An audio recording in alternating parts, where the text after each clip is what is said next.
game. We were leading by 29 and winning. You guys won in overtime. Just what was the message like to your team? While ago? Go on. Oh, I can't even repeat that in the weekends. While ago. Yeah, like I can't even repeat it, man. Let's just say, in the most professional way, I'm disappointed.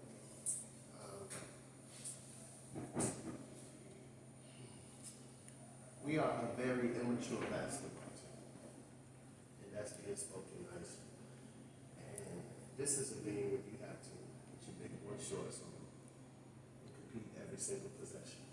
Not for 10 possessions, not for 20 minutes, not for 30 minutes. Every possession. Look, I don't care who we're playing against, right? But I do know that we're playing against other Division I scholarship players. So if they don't have a couple of guys missing out of their lineup, they got other guys. They got a next man up mentality. You know, that's a program that is going to fight you. And if the tables were reversed, we'll do the same. And we didn't handle that position of comfort very well.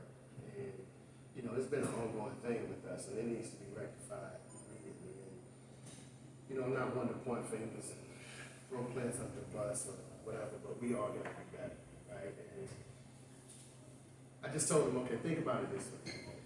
I'm not a mathematician, but if you up 30, if you're a point guard, you just come down the floor and hold it for 30 seconds and kick it up in the stands, and you do that 20 times, I think you're still up. You know what I'm saying? So why are we jumping up and throwing the ball and trying this and trying that? It begins to look like an AAU circuit to me. We have to be better than that. We got to get the ball in the right spots at the right time.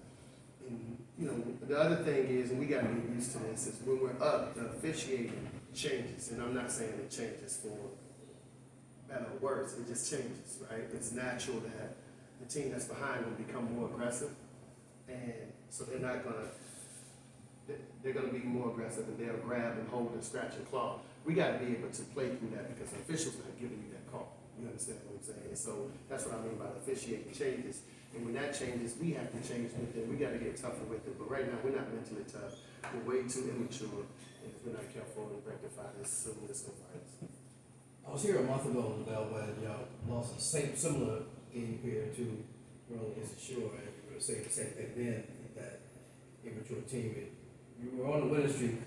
I mean, how did this game get into overtime? I know you just explained a lot of stuff, but yeah, I got to go back and look at the tape. You know, just off the top of my mind, it's just not taking care of the basketball. That's always the first thing, right? And so then we're doing things like we're up, we're comfortable, and now, you know, we got guys at the free throw line before they shoot talking to other players and like, what are you doing? You know what I'm saying? Like, who are you close to? Right? And so it's frustrating and it's disappointing. What happens is when you start acting out of character in this game, you know, the universe got a funny way of humbling you, right? And so now teams start to go on runs, you're giving up 3-point plays. Thanks, and I thought he was incredible. We didn't have an answer for him, which is, you know, I told Brandon, I said, Brandon, you came to play a basketball game.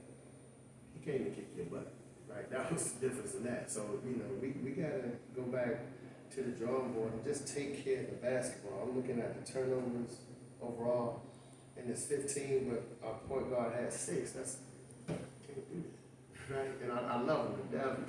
He fights for me and do so many good things, and it's my job to help make him better. But we can't just turn the basketball over unforced and just allow them to go down. We call them pick sixes and score at the other end. It's hurtful. I'm embarrassed, right? And so you got to do a better job of you know, going back to the board and watching film. I don't know because you guys know like the caliber of point guards we've had. So I've been with the sport. Pookie Chapman was just in our locker room when I won, right? So you already know, but you know, we accept everyone for who they are, and we accept their strengths and deficiencies, and it's our job as coaches to turn the deficiencies into strengths.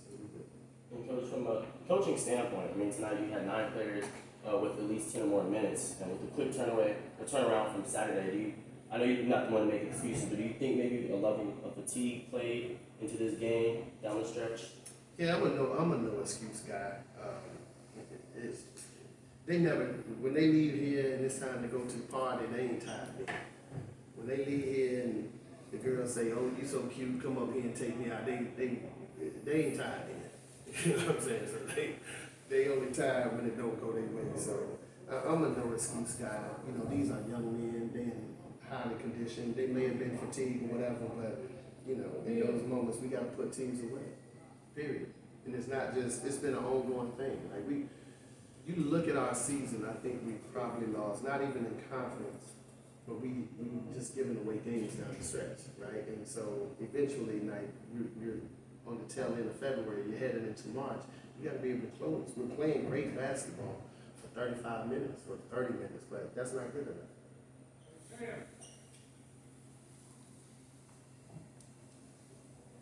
Discuss some things, so we definitely probably think it's time, you know, going down the stretch to kind of tinker the lineup a little bit. And go with other guys who we think we can trust with the basketball a little bit more in those situations.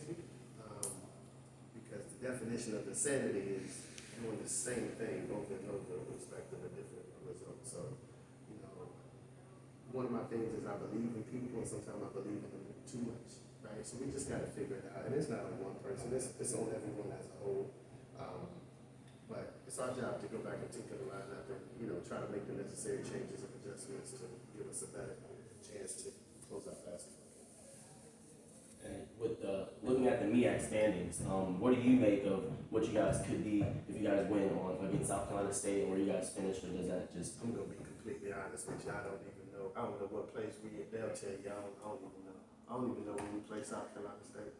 All I know is we got practice tomorrow at 3 o'clock. I'm just a one day at a time dude. I've never read an article. I've never watched an interview. I've never.